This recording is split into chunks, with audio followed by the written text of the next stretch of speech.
Everyone, welcome back to another episode of the Best of the Innovator's Mindset podcast for April of 2024. And I just want to say thanks for being here. First of all, I'm really excited because I've had a great month, and a couple of reasons. The first is got a new dog. His name is Suggs, named after basketball player Jalen Suggs. Something that I do. All my dogs have been named after basketball players that I really resonate with and and it's a good memory for me. And so a lot of work to get a new puppy, but it's been a lot of fun. And he doesn't replace my old dog Odin for sure. I don't think you can ever replace your dogs, but it's always wonderful to welcome one into a new home. And so it's brought a little bit of life that wasn't here before with me, in the sense that just there's a lot of stuff going on. But the other reason is What Makes a Great Principal is now available. And you've probably heard about it. You probably heard me talk about it if you listen to this podcast. I am so incredibly proud of this book, and I encourage you to pick it up. It's actually in the description down below. And if you're not a principal, if you're not ever want to be a principal, it's still a good read. I think it's got some really great stories, but definitely would be a wonderful gift. National Principal or the Principal's Day is coming up, so it'd be a great gift for the principal or aspiring principal in your life. And I'm really proud of this book because it is not written from only my perspective. As many as you know, I was a principal. My co-author, Allison Apsey, was a principal for much longer than I was. And we share some insights, some of the things that we learned, some of the things we struggled with. But I need to be very transparent and honest. I never wrote this because I thought I was a great principal. It was never for me to determine that. This book was written because I had an amazing principal. Her name was Kelly Wilkins. And I was really happy to send her a book because basically the opening is an ode to her and kind of what I experienced. And when you have a great principal, you don't realize how much of an impact it can have. And she did too. And so I just want to share a quick story that I shared in the book, but there's so many more. So pick up the book as well.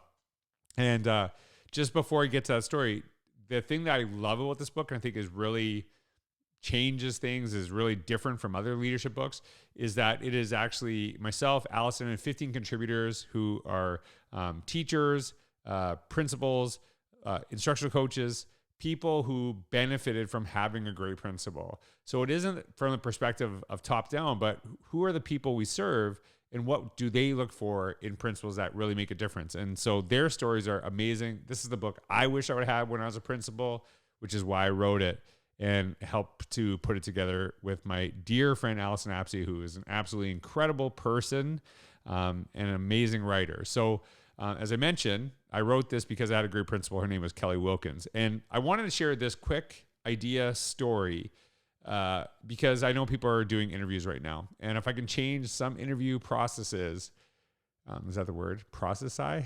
I don't know. For people, that would make me happy. And I know people are about to go on this endeavor just because of the time of year.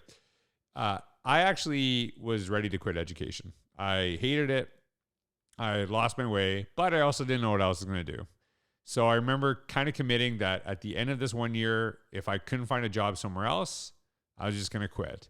So basically in the last minutes of the year, I got an interview for a job at Kelly Wilkins School. And I didn't know her, I didn't know anything about her. And it was for a grade 5 to 9 position. That was it. It never said grade 5 math. It never said grade 7 English, none of that stuff. Just said grade 5 to 9. So it was a middle school position. So I applied, got the interview. And I remember walking in, I was nervous, but I was like, I got really nothing to lose because I don't really care if I'm in education next year. I'm willing to jump off this ship because I hated it. And I felt really lost at the time. This is my 7th year of teaching at that point in my career. And Kelly, I didn't meet her first. So I was at the interview. They were interviewing someone else. And basically someone came up to me and said, hey, your interview is going to be, start within a half an hour. What we want you to do is kind of look at these topics. There's 15 of them, and just choose between 5 and 10 things that you want to talk about. And that's how the interview is going to be. And I was like, that's different. That's kind of unique. And so I walked in there, and it was Kelly Wilkins and Carolyn Cameron, who was the assistant principal at the time, who became an amazing principal, who's also written several books on leadership. Amazing, amazing person. We just had a conversation, and I got to talk about things I was really excited about. And I remember kind of laughing and crying. I legitimately cried. And it was an absolutely amazing experience. And we were just kind of going back and forth, talking about things that we appreciated, kind of things that we really were excited about. And it was just such a great conversation.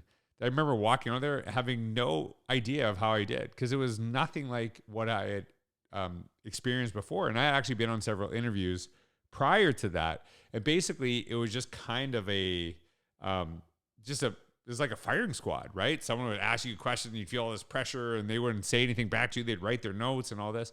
And I want you to think about that typical interview process.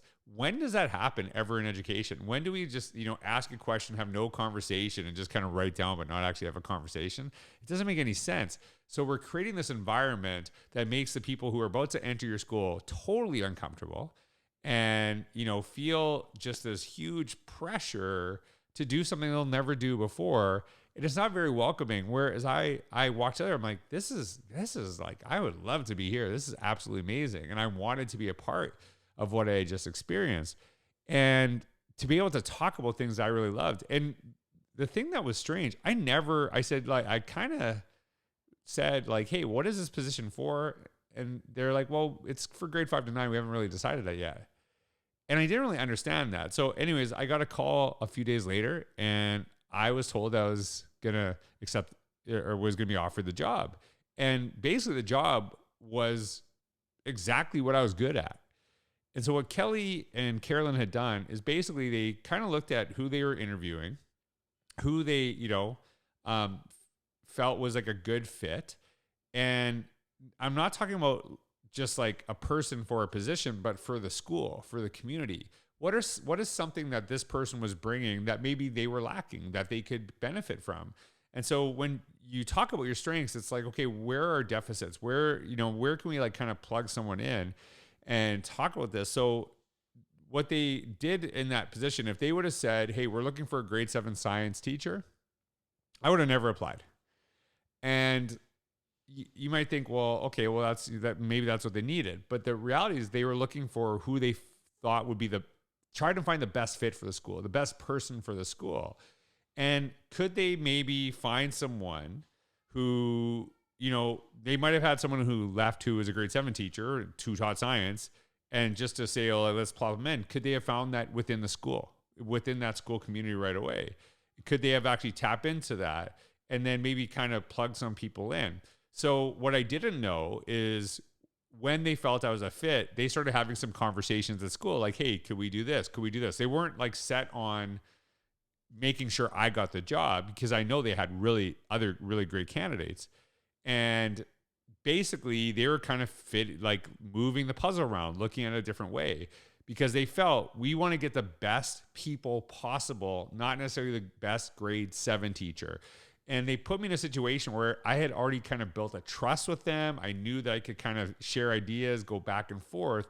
And it was very similar to the experience that I had. And it really changed the way that I did interviews when I became a principal and assistant principal. And I always wanted it to be conversational. I always wanted people to feel welcome. And one of the things that was really important to me is that if I knew I had one position, but I was interviewing 4, 5, 6 people, that every person who didn't get the job would probably work somewhere else. So yes, we'd have these great conversations. I wanted them to walk away when they didn't get the job and advocate for me saying like, this is a great place. I really loved it. I didn't get the job, but boy, that'd be a place I would love to work. But then I took time with each person who didn't get the job and actually shared with them like insights and things that could help them. And I remember one person in particular who didn't get the job. I spent an hour talking on the phone with her, just some things to think about doing this. A week later, she said, I just got a job and there's no way I would have got it if it wasn't for you.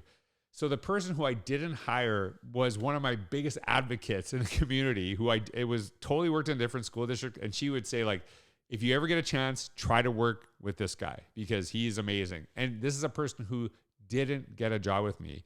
And I just learned from that process, from Kelly, from Carolyn, how to actually ensure people feel valued even when they don't get something that they want, but also how do we bring out the best in people before they even start? How do we like find those gifts and bring them out. And they could ask very targeted questions to me, but they said like, hey, we want to find out this person's strengths. Let them lead the conversation. Let them lead that. And then we will find that. And then we'll see if it's a good fit. So it was just an amazing experience, totally changed things for me. And I wanted to share that story with you, which is one of the stories in What Makes a Great Principal. I'm way more articulate when I wrote it. This is just kind of, it's just something I shared from memory, but I thought it was just a good time of year to share that. But if you didn't get anything from this, I guarantee you'll get something from my guest. But as I said, pick up a copy of What Makes a Great Principal. I am so incredibly proud of this book. I love what I wrote. I'm not going to lie. I was very proud of what I wrote, but the thing I was most proud of was the incredible contributions, just the stories, hearing from different perspectives. This is the book I wish I would have had when I was a principal. So I hope that if you ever aspire to the position, you're in the position, or know someone who could benefit, pick up a copy. I would love that. And I would love to hear your thoughts on it. So tweet me, write in the comments, do whatever. But like I said, if you didn't get something from that story, I guarantee you'll get something from the people that we're highlighting this month on another episode of the Innovator's Mindset podcast.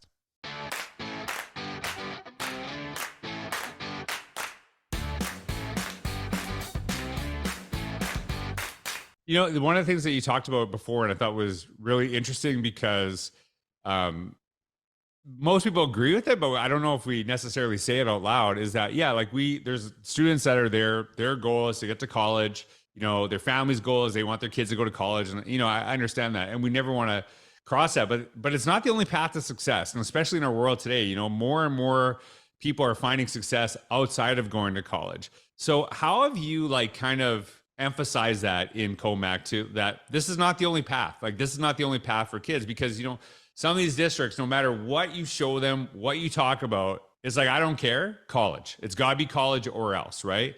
But you're kind of taking a different route, saying we want to make sure that door's open, but it's not the only door that kids can go through. So how have you kind of emphasized that in the work there at Commack? I think you said something, George, that's really important, is that they have that door open. I think that, sort of our role in education is to try and educate our students on all the doors that they have open, or even create new ones that don't exist. And so one of the things that we've done here, clearly our community, 96% of our students graduate from Commack and go to college. But there's one of the things that makes us special and unique is that our high school, there's something for everybody.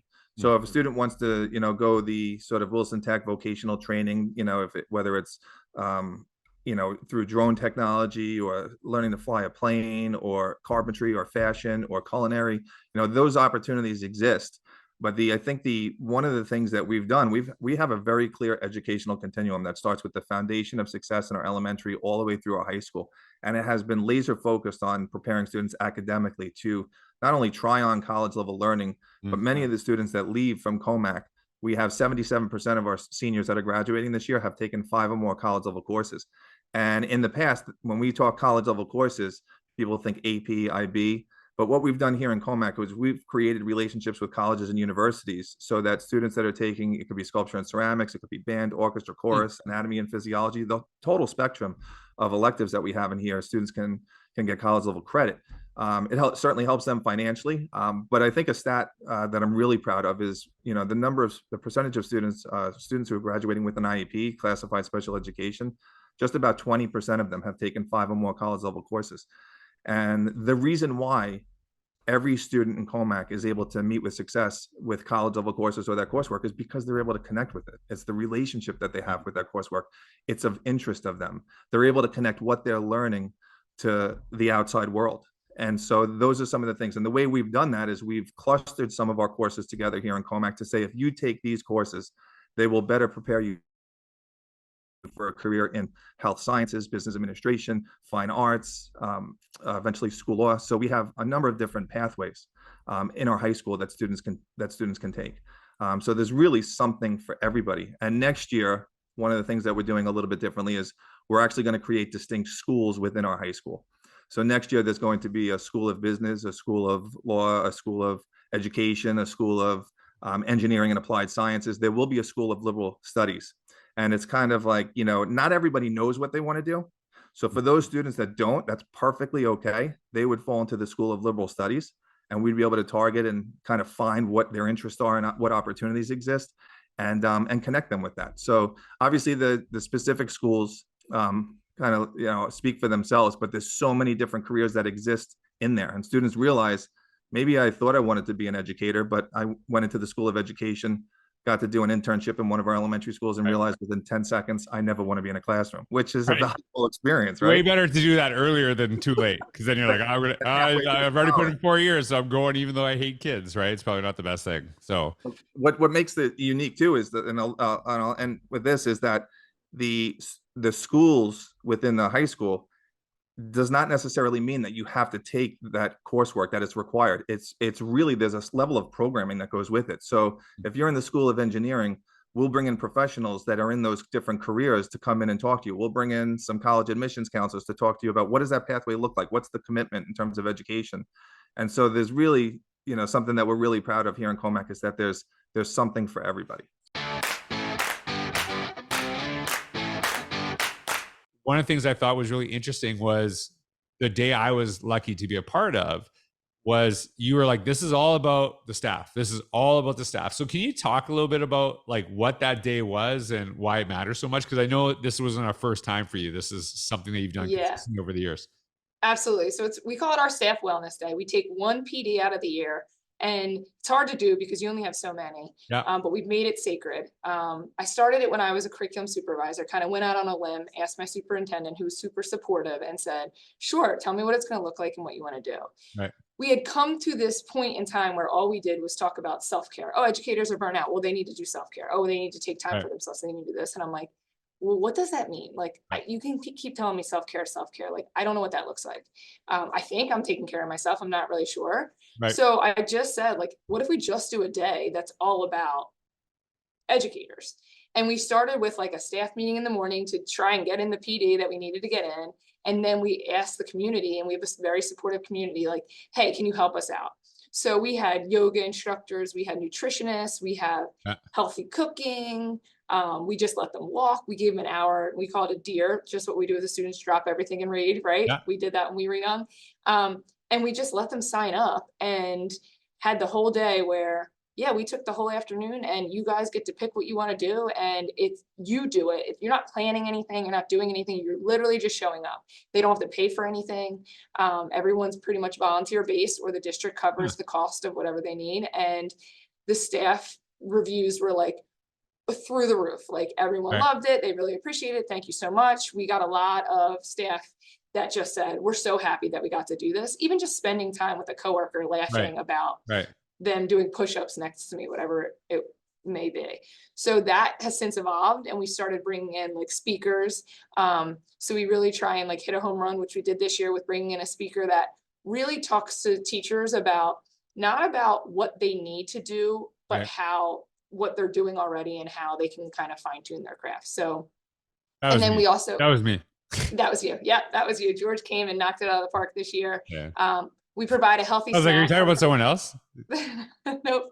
Talking about me as a third person? Like 2 years ago, we had 2 years ago we had a comedian, and they love that too. But I mean, you provided plenty of laughs throughout. There wasn't. I always look.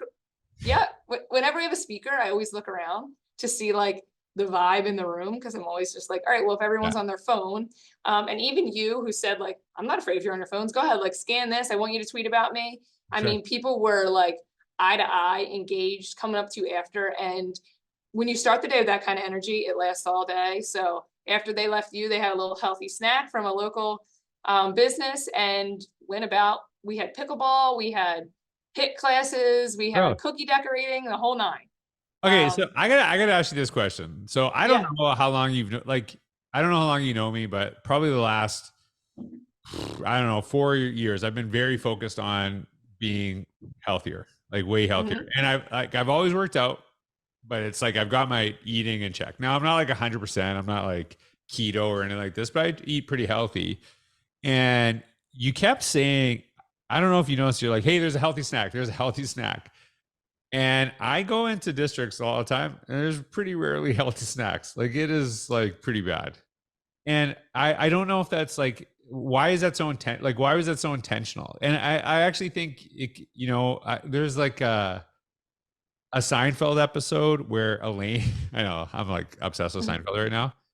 There's a Seinfeld episode where Elaine complains because every day it's a cake. There's always cake, right? She's like sick of cake, and then she's like out of cake. Like she's out of it, and then she's going through like sugar withdrawals, and she's struggling with that too. And I actually think it's kind of intentional, or like we kind of become what I know it's like we are what we eat, but like that kind of focus when we talk about self care. It's like it's okay to treat yourself, but I think if you're treating yourself all the time, which I used to do, that can get you in trouble. So like I look, when I think of self-care, I think of like working out, trying to, eat healthier or stuff like that too. Why was that so intentional? And maybe I shouldn't even be asking this too, but I think it is. Yeah. I thought it was like really interesting when you're like, hey, we got healthy snacks. We got healthy snacks. And I thought that was really powerful.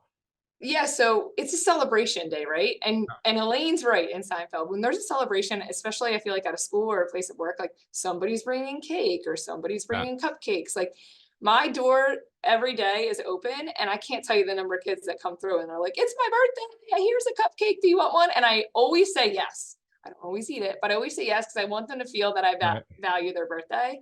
But on Wellness Day, I want the staff to know, like, the district is providing you a snack that is good for you today to fuel your body, because I feel like if we put it out there, it'll be like, all right, cool, it's a celebration, like let's bring in a cake. And it's like, nope, we're going to celebrate you and we're going to have an acai bowl, which some people might argue that that's not the healthiest thing, but we've had like energy bites in the past, or a veggie tray or something like that. This year was the first time we did the acai bowl, trying to do something cool that people really do enjoy, even if it is a little treat, but it's good for you. But we wanted to fuel them. We wanted to let them know we appreciate you, without just doing like a cookie, like if you give a teacher a cookie type of thing. And it's something that they look forward to. And I feel like we're always trying to feed them, to show them we appreciate them. And this was just a different way to do it. Well, okay, so this is my trick for anyone. This was my trick. You have to, if you're like trying to get because when you eat, like I love cookies. Cookies are my weakness, and they always taste good when I have them, but I always feel worse after, right? Yeah. And so my trick when I eat healthy is not to like just eat healthy foods because they're healthy, but eat foods that I love that happen to be healthy. One of the things that I've been watching and saw it's really fascinating is that your school district shifted, and you told me this before, it's piloting right now for a few years to a 4-day work week.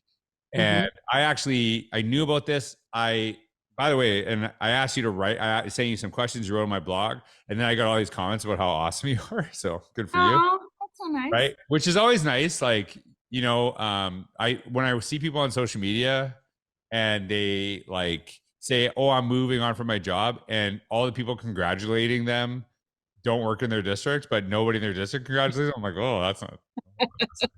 Because I look at that stuff, right? And so, I saw people from your districts just saying how wonderful a leader you are, which is really, really nice. And I'm sure I don't get any like this is how I am on TikTok, but I'm totally different, other than me being starstruck when I saw you. A little celebrity sighting. Tell us about the shift to the 4-day work week. Like, why did you do it? And like, what are you seeing so far with this? Because I know a lot of people are interested in it, because, it's not like you just like, hey, everyone, guess what? You got Fridays off. It's not that easy. Right. So just talk about that. So during the pandemic, when we had the, roomies and zoomies, teachers kind of doing both things, I've never heard that. Why? Roomies and zoomies. Isn't that like dog treats? Like roomies and zoomies? Isn't that a zoomie like a dog treat or something? Yeah, like a dog toothbrush or something. Okay, all right. Maybe you could get a sponsorship or something. So it was, we had that, and we came back. I mean, teachers were just, this was a totally, unnerving experience. And I don't want to like drag anyone back to that time. But so we thought, like, what can we do to make things better, to give people time for planning? And we tried to separate and have virtual teachers and in-person teachers, but some were doing both. And so we went to our community and said, would you be willing to let us release a half day early on Fridays to give our teachers more time to plan for the next week? And the community said, yes, absolutely. And so we did that, half day. is we came out and just started seeing like the great resignation and people leaving, and then getting to a point where in Texas, almost 30% of, new hires not certified. And we know that, the over half the teachers leave within their first 5 years of the profession. So we have a system that isn't working, and trying to get to like, why is that?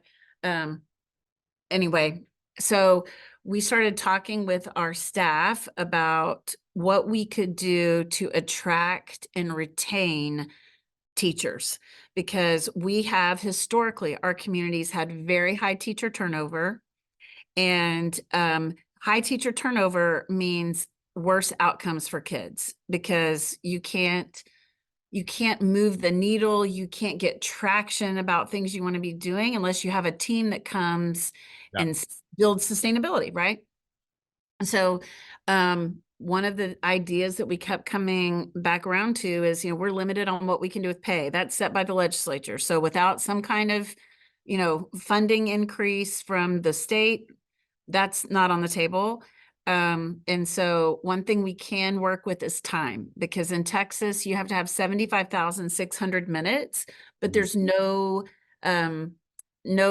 guidance on how those minutes are structured. Right. And so we started kind of with the idea of what would it be if we went to a 4-day instructional week. Maybe our days are a little bit longer, but then that Friday, which is the day we chose to be our off day, is really truly off. And we started surveying our community. We had a team of people from all over our district, special education, fine arts, athletics. I mean, it is Texas, right?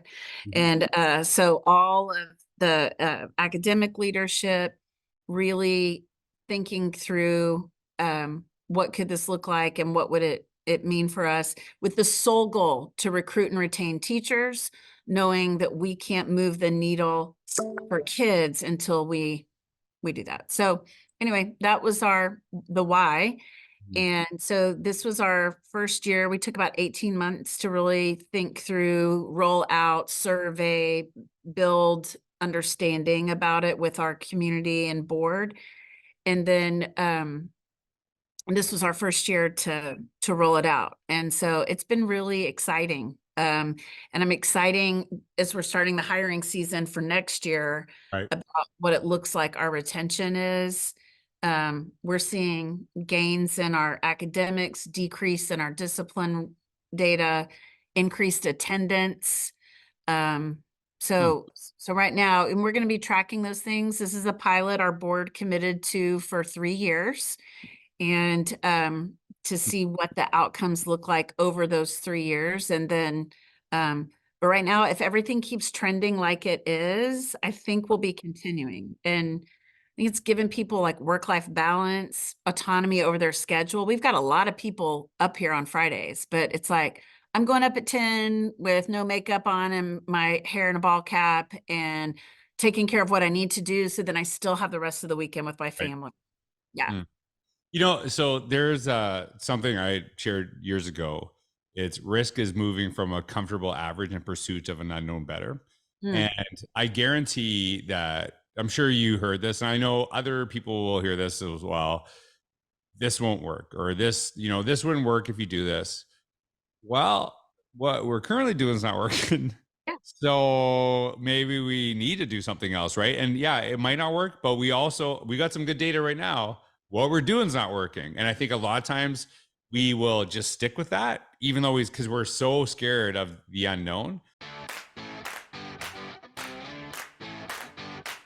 When you're kind of in the middle of something, you don't realize until you kind of step away, right? Do you find any of that? And like, I'm not always like, and I'm not saying, oh, now I'm all knowing. There's also the perspective like, oh, when I was reading some of the stories that the teachers wrote, I'm like, I never thought of that.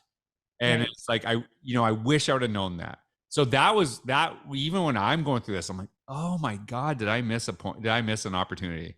Right there, I had so many of those moments reading those stories. Did you find that at all? Like, you kind of stepping away, you're like, yeah. So talk about that. Yeah, and I think so. I stepped away, but I also am in schools Yeah. like 100 days a year. Yeah. So not only did I step away from kind of being in the weeds of the principalship, but I also then get to see principals in action, because I'm there all day. Like I see kind of exactly what's going on. I visit them every month, so that's part of the work that I do, and that's been really powerful. Yeah, I mean, I look at those stories and I think of myself as a principal and think of things that I paid attention to that I shouldn't have paid attention to, or Right. things that I should have paid attention to that I didn't. And I'm very reflective, and I think that has helped me look from the lens of like, what's the big picture? What are these 5 pillars? Like they're informed by research. There's Yeah. Wallace Foundation studies. There are studies out there that point us direction of, what it takes to be an effective school leader. Yeah. But what they don't provide, what our book does provide, is how does that look like? What does that look like in practice? What Yeah. do each of these pillars look Yeah. like in practice? And not only do we share what they look like in practice from Allison's perspective, from George's perspective, but also from the perspective of teachers, students, and other principals. So there's just a plethora of voices and ideas that help us to step back from being in the forest or being in the trees and look at the forest level. Yeah, so as you were saying that, one of the things, because that's one of the reasons it's like, hey, we're giving you big ideas, but you still got to figure this out. Because when people say something like this to me, well, studies show this worked for like 90%. I'm like, well, what about the other 10%? What did you do? Do you know what I mean? So it's like, hey, we hit a certain mark. So like, too bad, everyone else. So part of, and this is like a big thing I talk about in the innovator's mindset. It's that idea of that you still have to know your community, that some of the stuff you might see in this book, and you're like, you know what?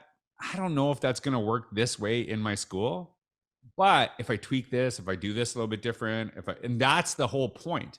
It's, you still got to know your community. You still got to know who you're serving. You still got to know what you have access to. And I think that's always mattered to me. Kate, by the way, we gotta give a little shout out to Katie Martin, because Katie Martin, who I like trust with my life. I had hit the shout out button once, right? I had her go over the book, right? And she's always like, she really helped me with the innovator's mindset. She's just got such an amazing eye. So like, huge credit to her. Because she was like, I just tell her to fix my stuff because I know she knows how I think. And I was like, be nice to Allison, because she's not used to. She was so sensitive with me. Amazing. Like, I know. Just real, like, yeah.